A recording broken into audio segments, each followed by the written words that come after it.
savez, c'est toujours très difficile de critiquer. Il y a de la place pour tout le monde. C'est comme pour le prêt-à-porter.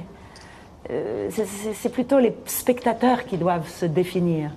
C'est bien qu'il y ait des grands blockbusters, des films d'auteur, des films idiots, des films très intelligents, des films où on a peur, des films où on rit, des films... Voilà. C'est comme le vin. Il y a des grands vins et puis il y a des vins pas très bien.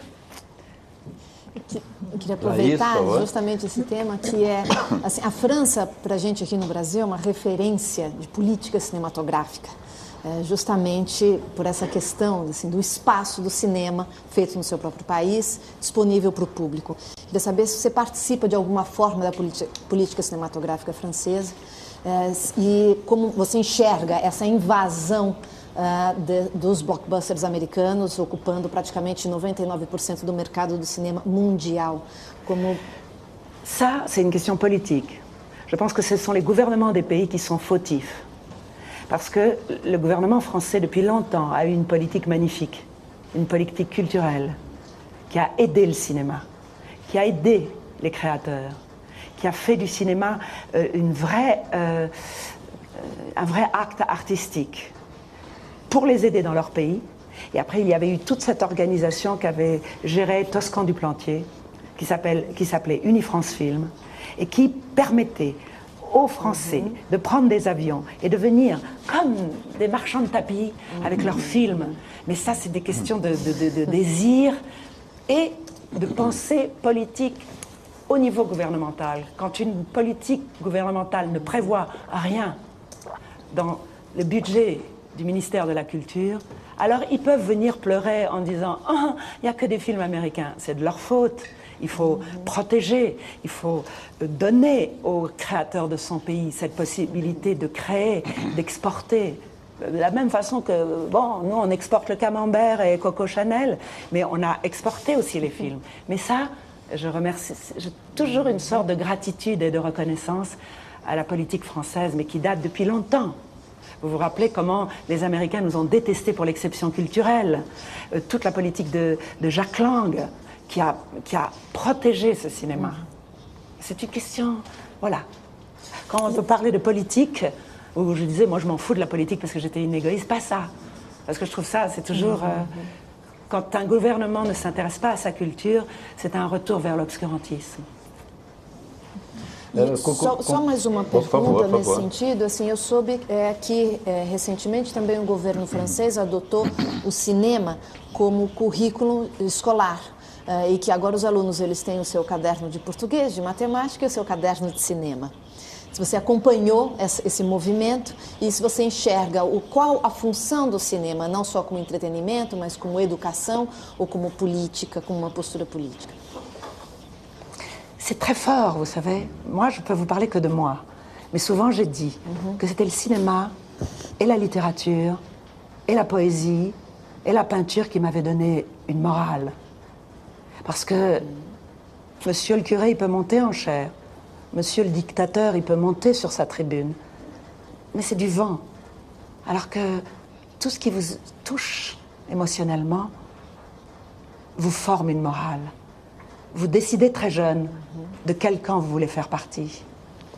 Est-ce que vous voulez faire partie de des possédants ou les possédés, les oppresseurs ou les oppressés, les justiciers ou les... Vous voyez, je pense que le cinéma, dans sa forme un peu naïve, elle a quelque chose de direct. Et c'est pour ça que c'est dangereux aussi.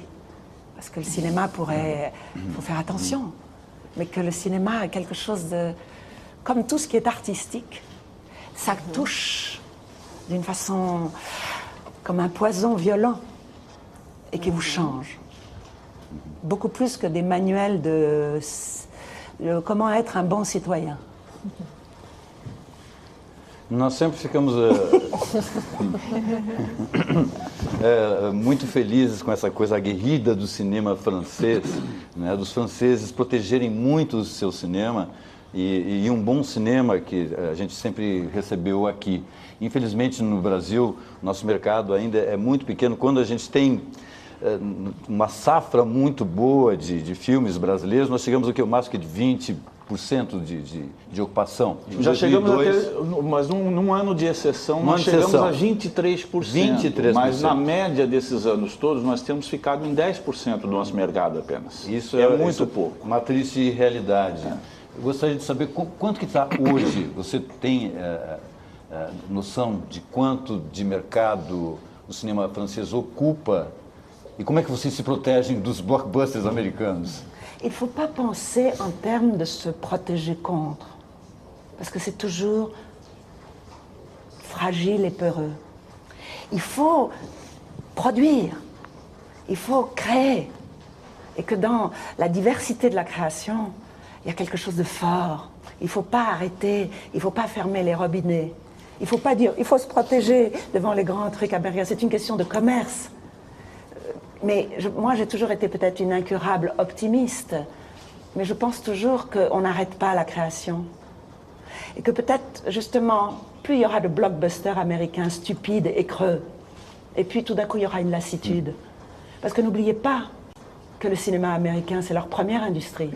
Donc il faut bien qu'ils l'exportent. Mais ils ont été intelligents, les Américains. Ils l'ont compris très vite. Donc ils ont commencé à avoir les circuits de distribution, et ils ont mis beaucoup.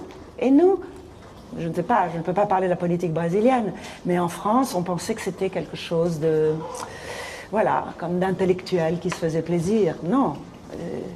Mais je crois de toute façon qu'il ne faut pas faire les choses pour se défendre, qu'il faut faire les choses parce que, voilà, on y croit. Produzir. Produire. À la veille de Noël, une maison isolée sous la neige. Un meurtre est commis. La victime est un homme. Reste à chercher l'assassin parmi les autres. 8 femmes, 8 suspectes.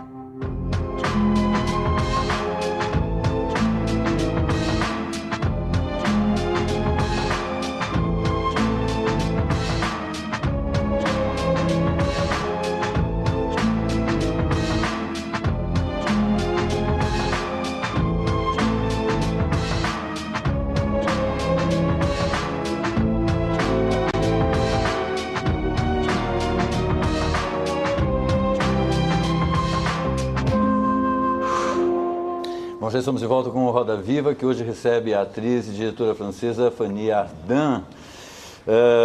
Fanny, eu gostaria de perguntar para você a respeito de um filme que você participou, que eu me diverti muito, e eu acho que o público se divertiu também.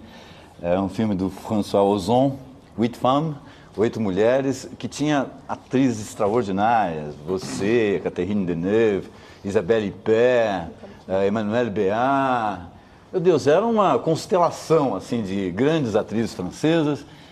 Nós nos divertimos muito. Você se divertiu fazendo o filme? Oui, beaucoup. Parce que c'était... Bon, c'était cette fausse comédie, parce que c'est quand même une fausse comédie. Et puis François Ozon nous a demandé à toutes de chanter et de danser, ce qui est très agréable pour une actrice. Donc moi j'ai gardé un souvenir, je n'avais tourné avec aucune des actrices, donc ça a été l'occasion, et voilà. Você não tinha trabalhado, você já conhecia pessoalmente, nem conhecia as outras atrizes, assim, pessoalmente? Oui. Pessoalmente? Après, et puis après j'ai retrouvé Emmanuelle Béart dans un autre film plus tard, et bon, ça a été... C'était en effet très charmant et très en dehors du temps. Ok, por favor. Fanny, você falou sobre política para o cinema.